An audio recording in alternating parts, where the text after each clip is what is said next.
I'm Nitesh and I'm an interdisciplinary artist, but my mediums are food and archiving. I was born and raised in East London, so Ilford was kind of where I grew up, and then my grandmother lived in Hackney, so it was kind of, my childhood was spent between Ilford and Hackney. Since I can remember, I know that every few Fridays, my mum and dad would be like, let's get fish and chips, and also when my parents were working late, they're like, okay, Friday, easy day, let's get some fish and chips. Going to Gordon Road fish and chip shop just off Ilford Lane, where I used to live, and that being kind of a core verbal memory. It's not something which I can imagine. Like, I know the shop, I know what it is, but I can't imagine actually being in there, but know that that's very much a part of my childhood. I think within Gujarati families, and maybe just South Asian families in general, there are certain gender roles which are set, which are like prescribed even before you're born. It's like women do certain things around the house, usually domestic things, and men don't really do anything.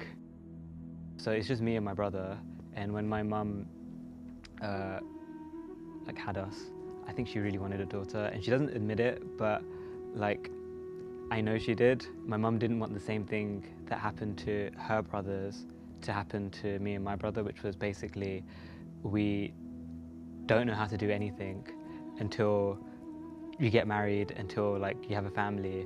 And I think some people are okay shifting into those roles where one person just does the cooking and cleaning and does the domestic stuff, and one person goes out and gets money. But I feel like that's not really a viable kind of structure.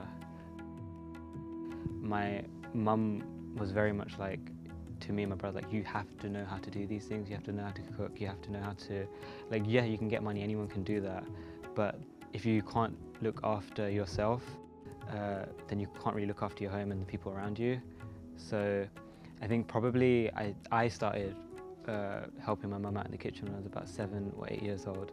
Nothing crazy, not like my mum. Like, my mum was like fully intense cooking at 7 or 8, but it was all of the small things.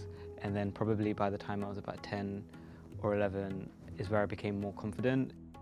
Like, my brother loves cooking now, but we're just, like, specifically when we were growing up, it was, my brother was more like, if I'm in the kitchen, how can I get out of there as quick as possible? How can I do all of the things that like mum wants us to do? Whereas I was kind of like, okay, like, how can I fill my time with doing these things? And then that kind of pattern became like interest. So I think something which was forced on as like, this has to be habit, kind of grew into something which was interest. I do think it is really important to recognise that even today within South Asian families and Gujarati families, that these roles do exist. And to be quite frank, there are like certain people, certain men that I know who are genuinely useless when it comes to actually living their life, because they don't know how to do anything. If their partner's not at home, if their mum's not at home, they're like rendered useless, which is, I guess, funny to a certain degree, but it's actually quite devastating.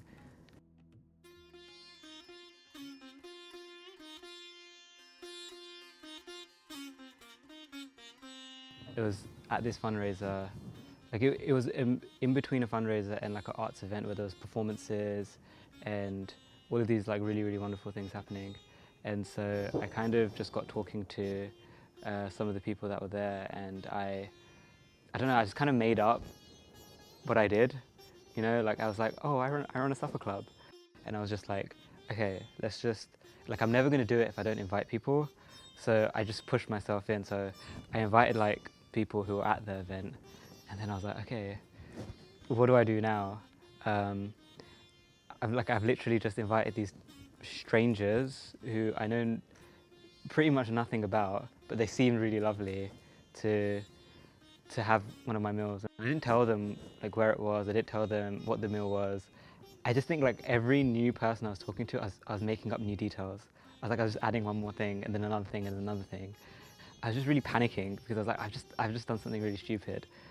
And then I came home, not even after the event, I think it took me like 2 days to ready myself to tell my parents that, okay, like, there's gonna be like 20 people come to the house on this like random cold February day, and yeah, I'm gonna cook a meal for them. We're gonna like do a supper club.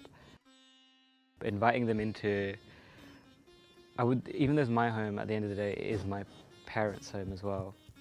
And inviting them into that space was really quite a panicky experience. But then when the event came and it transpired, it was probably one of the most beautiful experiences I had of that year. And maybe like, one of the most beautiful experiences I've had of my 20s, of my life even maybe.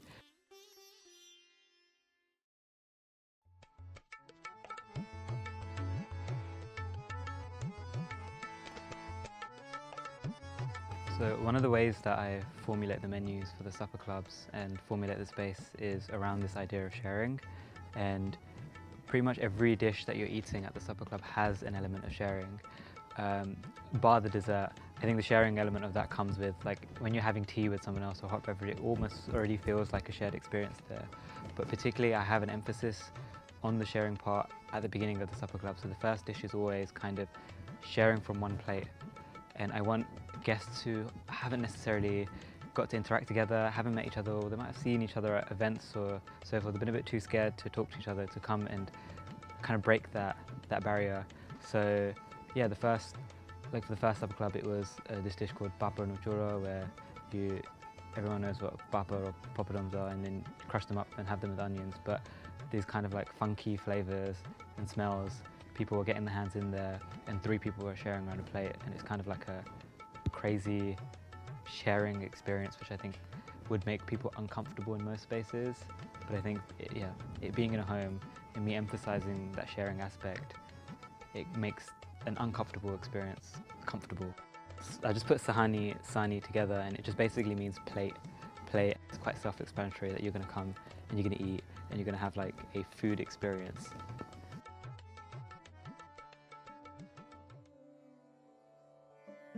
Calling it a community space is really important to me because it means that then I can explore things other than food.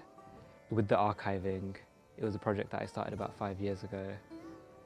It was something which I always wanted to make open to the public, because I had all of this information, all of this material, and I think, like my most recent count, I have over 2,000 items, and I don't want to just keep them for myself. I want to be able to share them with people, and the supper club kind of became a way for me to do that. So at the supper clubs, I set up an archiving display and have a theme and work the menu around that theme.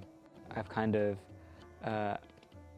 been able to experiment with so many different mediums in conjunction with food to then deliver this experience. So from it starting as a supper club all the way in January 2024, I think coming to the end of 2024, I really stopped seeing it as only a supper club and more so as a community archiving space. I think that's how I'd characterize it now.